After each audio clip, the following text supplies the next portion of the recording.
बिल्कुल राजीव, आप सही कह रहे हैं। दूसरा, आप देखिए, तेजस्वी यादव खुद युवा हैं और इस यात्रा को लंबे समय से कन्हैया कुमार निकाल रहे हैं, वो खुद युवा हैं।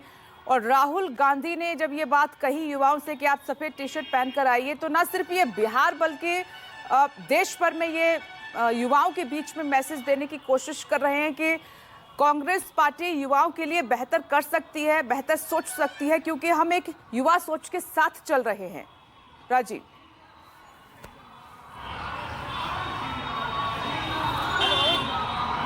विपनेश, आपकी सवाल का जवाब देते हुए मजाकिया लहजे में एक बात कहता हूँ कि एक बार मैं भारत जोड़ो यात्रा के दौरान राहुल गांधी की पदयात्रा में शामिल हुआ और उस पदयात्रा में मैं खुद पैदल चलने लगा। जब 1-1.5 किलोमीटर मैं पैदल चल गया तो मेरे कैमरामैन ने कहा कि सर, हम पदयात्रा कवर करने आए हैं या पदयात्रा खुद करने आए हैं। वही हाल है। राहुल गांधी सुबह शौक से चले और मैं लगातार उनके साथ चल रहा हूँ और आप सवाल पे सवाल दागे जा रही हैं आज, और धूप अपनी जगह पर है।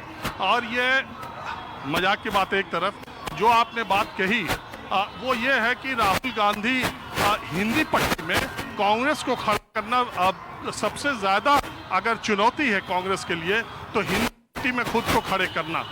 ये बात अलग है कि जहां जहां हिंदी पट्टी में कांग्रेस पार्टी बीजेपी से सामना होता है, फिर वो उस तरह का प्रदर्शन या उस तरह की लड़ाई में नहीं रह सकती है। लेकिन हिंदी पट्टी में जो रीजनल पॉलिटिकल पार्टीज हैं, वो बीजेपी से लड़ने में कभी कभी बीजेपी उनको चौंकाती है तो वो बीजेपी को भी चौंकाते रहते हैं। अगर 2015 का ही चुनाव देखिए, 2015 में नीतीश कुमार और आरजेडी ने हाथ मिलाकर बीजेपी को जमीन पे ला दिया। ठीक इसी तरह से 2024 के लोकसभा चुनाव में अखिलेश यादव ने बीजेपी को झटका दिया कांग्रेस के साथ। कांग्रेस को भी 6 सीटें मिली, लेकिन अखिलेश यादव को 37 सीटें मिली। तो यह सवाल बहुत बड़ा है कि बिहार में अपने दम पर कांग्रेस पार्टी खड़ी हो सकती है कि हिंदी पट्टी में उसे एक रीजनल पॉलिटिकल पार्टी का कंधा अपने आप को खड़ा करने के लिए जरूर चाहिए। बिल्कुल राजीव, आप सही कह रहे हैं और हम समझ सकते हैं कि इतनी धूप में, इतनी गर्मी में इस पदयात्रा में आपका शामिल होना और फिर हमारे सवालों का जवाब देना आसान नहीं है, मुश्किल है। लेकिन हम चाहते हैं कि आप वहां पर मौजूद हैं तो इस मौके का पूरा फायदा उठाया जाए और दर्शक देख पाएं इस वक्त के बेगूसराय में चल क्या रहा है। और साथ ही आपका ये विश्लेषण तो बहुत महत्वपूर्ण हमेशा रहता ही है, क्योंकि लगातार आप बिहार में ग्राउंड जीरो पर हैं, माहौल क्या दिखा रहे हैं। और बिहार का चुनाव, जैसे कि राजीव आप हमेशा कहते हैं, दिलचस्प रहता है। तो इसीलिए एक परसेप्शन की लड़ाई भी है, क्योंकि जितने भी राजनीतिक के जानकार हैं, वरिष्ठ हैं, वो कहते हैं कि राहुल गांधी को पहले तो जो बीजेपी द्वारा उनके लिए एक परसेप्शन सेट किया गया है उसको ब्रेक करना पड़ेगा, तब जाकर कहीं आगे जो वो रणनीति बनाते हैं या कांग्रेस पार्टी के लिए सोच रहे हैं या देश के लिए सोच रहे हैं, उसमें कामयाबी हासिल होगी। राजीव,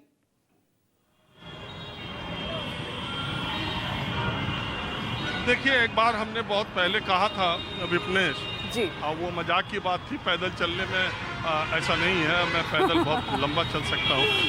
वो एक बार मैंने पहले आपसे कहा था, जब 2024 के लोकसभा चुनाव में आज कांग्रेस पार्टी जा रही थी और उसके बाद उसने जब जातिगत जनगणना की बात की, बैकवर्ड पॉलिटिक्स की बात की, तो मैंने एक कार्यक्रम में आपसे ही कहा था कि देखो, झारखंड में, बिहार में, उत्तर प्रदेश में अपने प्रदेश अध्यक्ष सवर्ण रखकर राहुल गांधी दिल्ली में और अपनी रैलियों में बैकवर्ड की बात करेंगे, बैकवर्ड पॉलिटिक्स की बात करेंगे, जातिगत जनगणना की बात करेंगे, तो वो उतना असर नहीं देगी।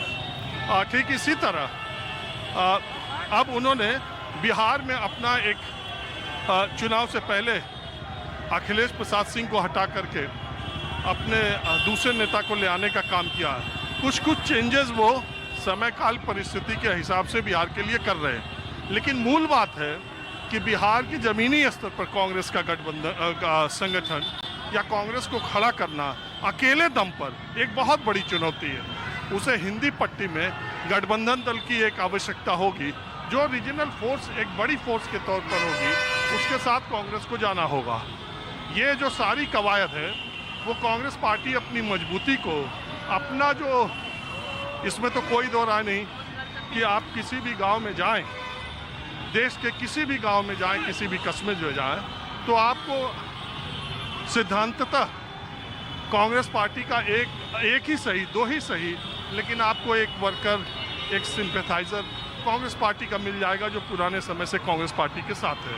तो उन अपने कार्यकर्ताओं के भरोसे कांग्रेस पार्टी नहीं खड़ी हो सकती, उसे युवाओं का साथ चाहिए। और कोई भी पार्टी, अब इस देश में 30% से ज़्यादा, पूरी दुनिया में सबसे ज़्यादा युवा भारत में है और देश में 30% से ज़्यादा युवाओं की जनसंख्या है, तो कोई भी पार्टी बिना युवाओं के बदौलत अपने पैर पर खड़ी नहीं हो सकती। और इसीलिए बिहार में पलायन को, नौकरी को एक बड़ा मुद्दा लेकर के राहुल गांधी आए हैं। कन्हैया कुमार अपनी यात्रा कर रहे हैं और ये जो पद यात्रा है, मुझे लगता है कि इसके बाद फिर से बिहार में राहुल गांधी का आना जाना लगा रहेगा और अपने पेपर लीक की समस्या, परीक्षाओं की समस्या, नौकरी की समस्या, पलायन की समस्या को राहुल गांधी बड़े स्तर पर उठाते रहेंगे।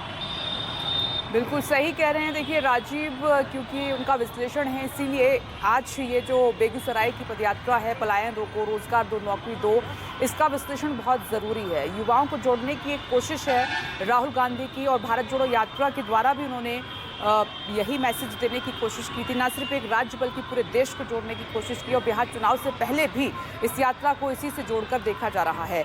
जैसा कि राजीव कह रहे हैं कि युवाओं की संख्या बहुत ज़्यादा है, लेकिन अगर ये वर्ग राहुल गांधी के साथ खड़ा हो जाता है तो हम कह रहे हैं कि बहुत बड़ा उलटफेर देखने को मिल सकता है।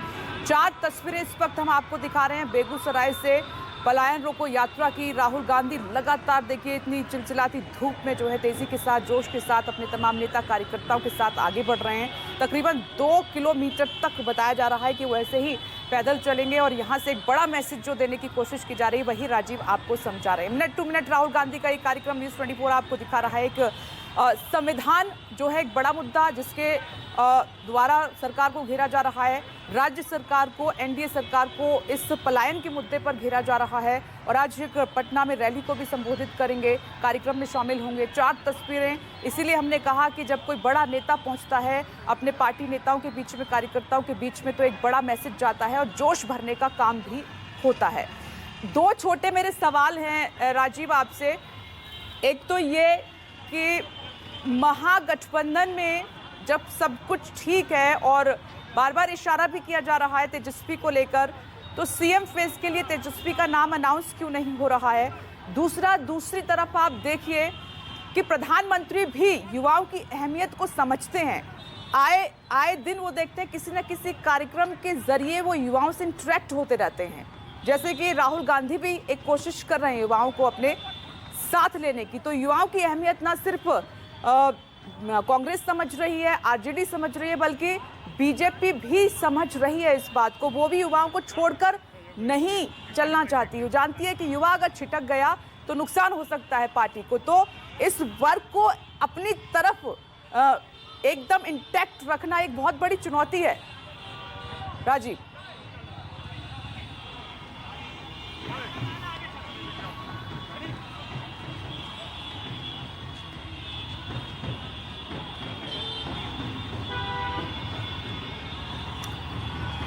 राजीव क्या आप मुझे सुन पा रहे हैं?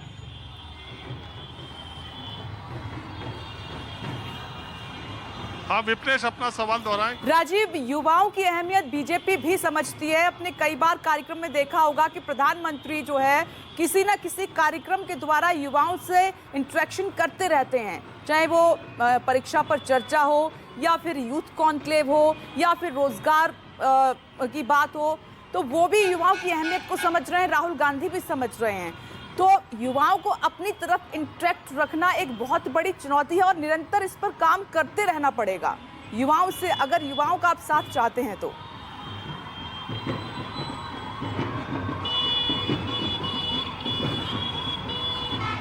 देखिए, मुझे ये कहने में कोई गुरेज नहीं है कि चुनाव के पहले मुद्दों के तौर पर चाहे जो भी हो, युवा हो, युवाओं की बात हो, लेकिन जब पोलिंग स्टेशन पर युवा पहुंचता है आज की राजनीति में, तो या तो वो हिंदू हो जाता है या मुसलमान हो जाता है, या तो वो अगड़ा हो जाता है या तो वो पिछड़ा हो जाता है। उसके अपने मुद्दे, और ये निश्चित तौर पर देश में अगर देश की जनता अपने मुद्दों पर चुनाव लड़ने लगे और अपने मुद्दों को ही एक पैमाना माने, तो शायद जिस तरीके का माहौल देश में बना हुआ है शायद वो माहौल न रहे और एक दबाव नेता महसूस करे। आप देखिए सरकारी नौकरियों में लगातार कमी की स्थिति क्या है। आप देखिए कि देश के कोई राज्य हो, चाहे कांग्रेस शासित राज्य हो, चाहे बीजेपी शासित राज्य हो, चाहे रीजनल पॉलिटिकल पार्टीज के राज्य हो, कौन सा अभी देखिए पश्चिम बंगाल में टीचर्स की भर्ती का मामला, सुप्रीम कोर्ट ने कहा कि वो पूरी की पूरी भर्ती प्रक्रिया ही गलत थी। अगर आप देखें कोई राज्य ऐसा नहीं है कि आप अभी झारखंड में देखिए, वहाँ कांग्रेस पार्टी है, वहाँ जो झारखंड मुक्ति मोर्चा की सरकार है, वहाँ के पब्लिक सर्विस कमीशन के एग्जाम्स के हालात क्या है, क्या कैलेंडर है उसका। और इसके अलावा आप बिहार का बीपीएससी को लेकर के पीछे बातें हुई थी, अभी उसकी प्रीलिम्स की परीक्षा को लेकर विवाद हुआ, हालांकि हाईकोर्ट ने उसने फैसला बीपीएससी के पक्ष में दिया।